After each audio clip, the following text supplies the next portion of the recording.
The following video may be disturbing to some viewers. Viewer discretion is advised.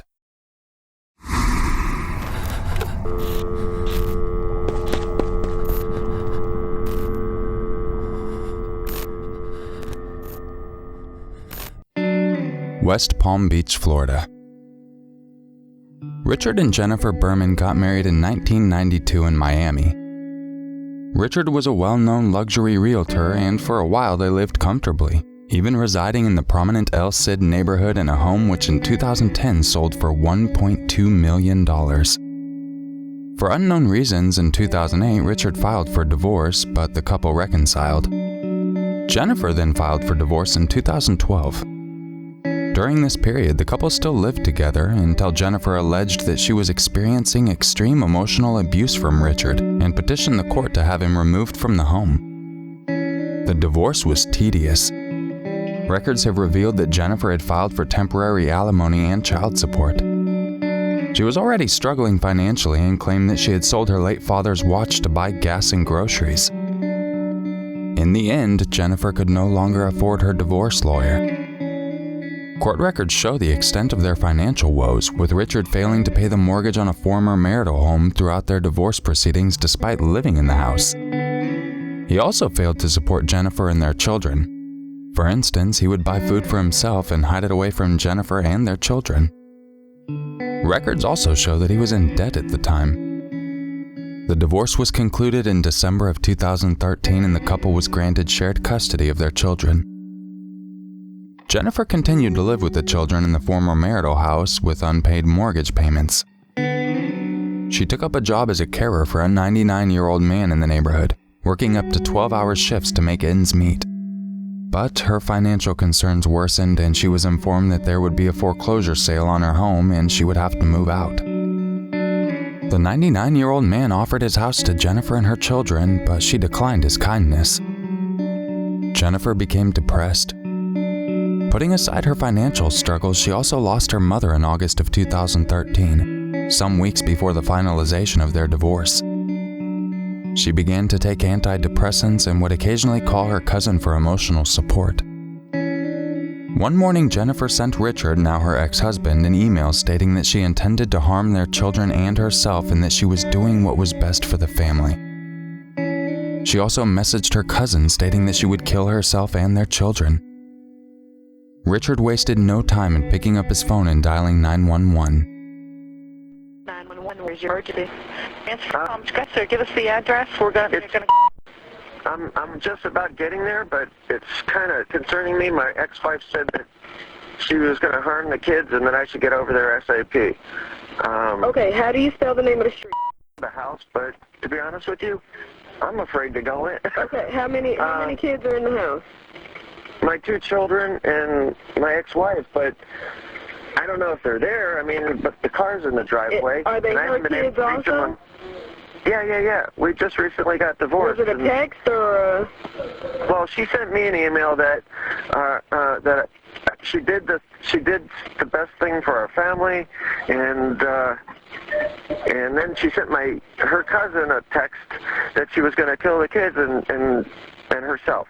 And she's up in Port St. Lucie, and she's freaking out. And she called me, and now I'm in front of the house, and that I should get here ASAP. All right, just to let you know, I have the call in already, okay? Okay, I'm here. All right, just stay on the line with me. Yeah. Okay, is she home? Does she have a car there? The car's in the driveway. Does she have any weapons in that house? Possibly. What do you mean? Do you know of any weapons? I remember there were. What kind? I'm sorry. I'm here with a neighbor. Okay, but I need this information from you. What kind of weapons have you seen in the house? Well, I remember she had her dad's old rifles. And this is her house?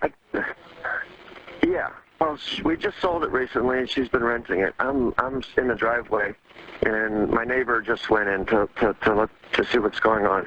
How old are the kids? She's 15 and 16.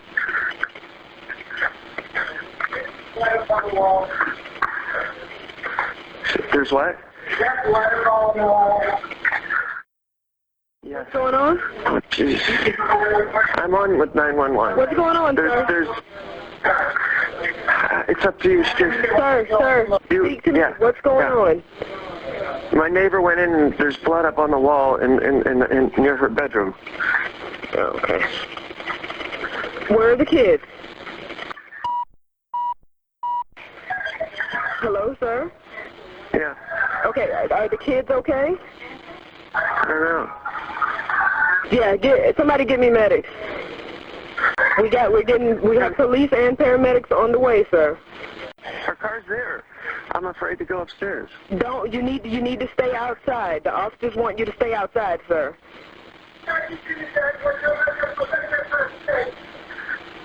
We need your neighbor outside too. We need everybody outside. I can't talk right now. I know. I need you to be calm. Did she say anything else? Did she see your daughter? She said they're both upstairs in she thinks they are. She thinks they are what? Upstairs in the bed. Yeah, I'm sorry. Sir, that's okay. Can I speak to the neighbor? Hi, what did you say? Well, there's all this blood upstairs. The police are here right now, and I went up and it looked like... I think the girl's up in bed with her, but once I got up and I saw what was up there, I had to run back downstairs, and he told me to come outside. The 2 police just went in the front door. All right, the police are there? Yes, ma'am. All right, thank you, ma'am. Okay, do you want me to hang up the phone now? Yes, you can hang up now.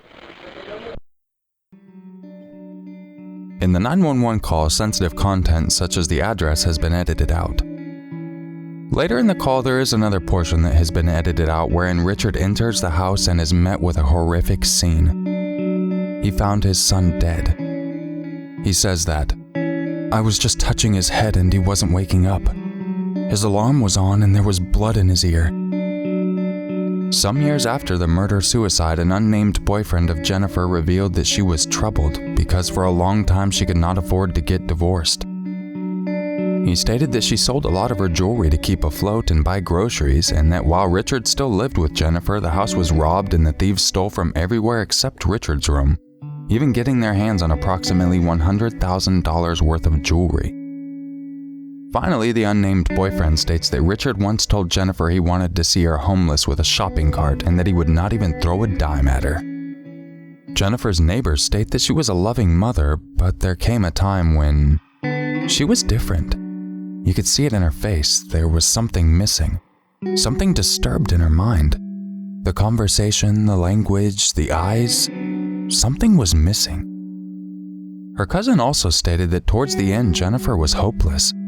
She felt she could no longer guarantee a future for herself and her children. Richard and Jennifer's children were musical prodigies attending a prestigious arts high school in southern Florida.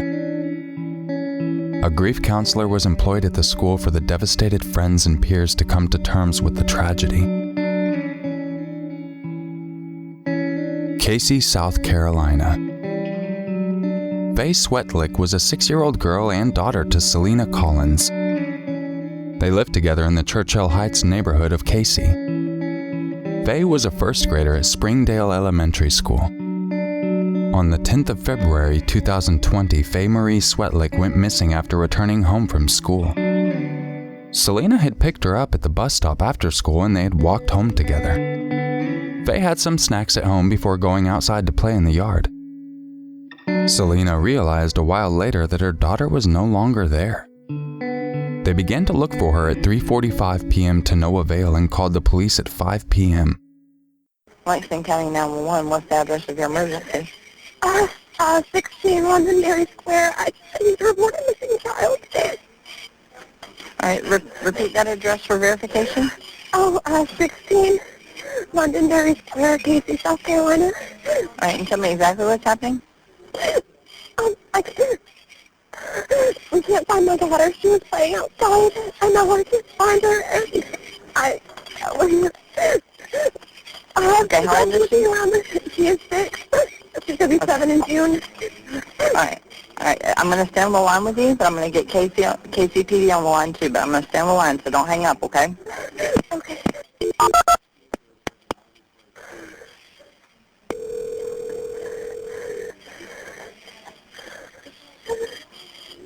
Casey, 911, is your heart speech reached by our medical?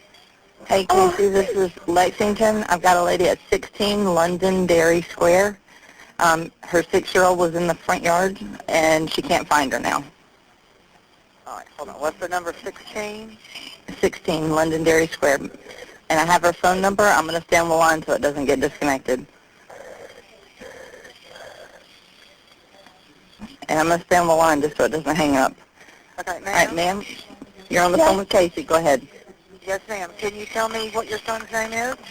My daughter's name is Faye Swetlik. F-A-Y-E. Hold on. All right. What was the first name again? Faye. Faye, F-A-Y-E? Yes, ma'am. Okay, and what's her last name? Swetlik. Spell that for me. S-W-E-T-L-I-K. Okay, and what was she wearing? She was wearing polka dotted rain boots, a flowered skirt, and skirt or, a solid skirt or a flowered skirt? Flowered. Was a pink rose skirt.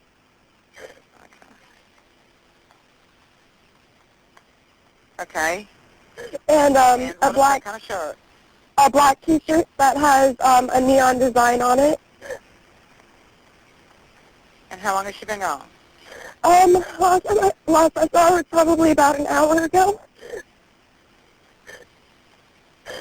How tall is she? She's 3'10". 3 foot? How much does she weigh? 65 pounds. All right, stay on the phone with me. Do not hang up. What's your name? My name is... What's your phone number, Miss Collins?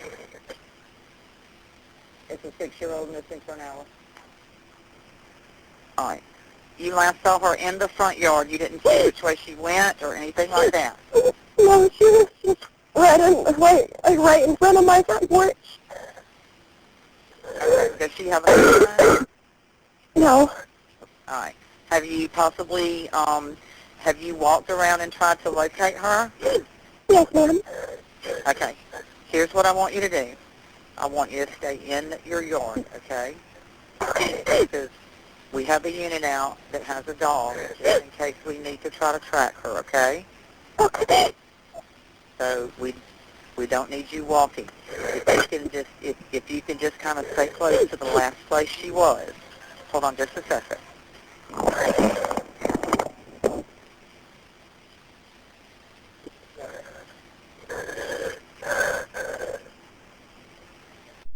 Do you have any idea where she would go? Have you looked in the backyard? Yes, ma'am. I'm sorry? Yes, ma'am.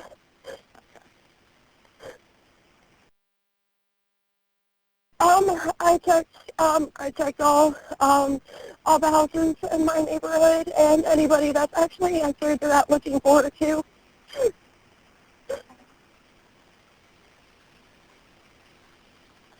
Did she have a dog or anything with her? No. Okay, my officer will be there in just a few minutes. I'm okay. And Casey, I'm still here. Do you need anything from us? No, I don't need y'all. Thank you so much. Okay. All right. Thank you. I'm just afraid if I hang up, it's going to disconnect. That's all. That's okay. Ms. Faye, if she hangs up and you disconnect and you need us back, you dial 911 again, okay? Okay, thank you. All right. If she happens to come up on the front porch before we get there. Okay, will do. All right. They'll be there shortly. Okay, thank you. All right. You're welcome. Bye-bye. A day after she disappeared, the FBI joined the search and investigation. Anyone with information about the case was asked to call a hotline and share tips. On February 13th, 2020, it was announced that Faye's body had been found in a wooded area near her neighbor Cody Taylor's apartment. The police commented that it had not been there for a very long time and declined to comment on the state in which Faye's body was found. Important evidence which led the police to Faye's body had been discovered in Cody Taylor's trash can. This evidence included a polka dot rain boot and a soup ladle with freshly dug dirt found on it. This led police into a wooded area they had already searched, but this time they found the body. Faye's autopsy report stated that she died from asphyxiation and her death was ruled a homicide. Another body was also found on February 13th, that of Faye's neighbor, Cody Taylor. The coroner's office stated that Taylor died by a suicide as a result of an incised wound to the neck. Following this, Taylor became a prime suspect in the homicide case. Police later stated that DNA linked Faye to Taylor's apartment. It was later revealed that there was incriminating video footage showing Taylor doing some suspicious things. What is unsettling is that during the search for Faye, police had been inside Taylor's home to speak with him about the disappearance. This occurred on February 12th, a day before Faye's body was found. Police believed that she had already been killed by then. The police found no reason to suspect that Taylor was the killer when they searched his home and spoke to him. Looking for records of crime in Taylor's past, the police found nothing apart from a traffic violation from 2018. His Facebook page suggests he graduated from the University of South Carolina, although no such records exist. And in 2015, he left his management position at Jimmy John's restaurant, but a spokesperson for the restaurant declined to answer why. Relatives remember Faye as a bubbly and happy little girl. A family friend said that she had a smile that would melt your heart. I appreciate you taking the time to check out this video, and I hope you're doing well in this crazy time. I hope everyone's doing their best to stay safe and happy, and I will catch you in the next video. And just remember, it's always scarier if it's true.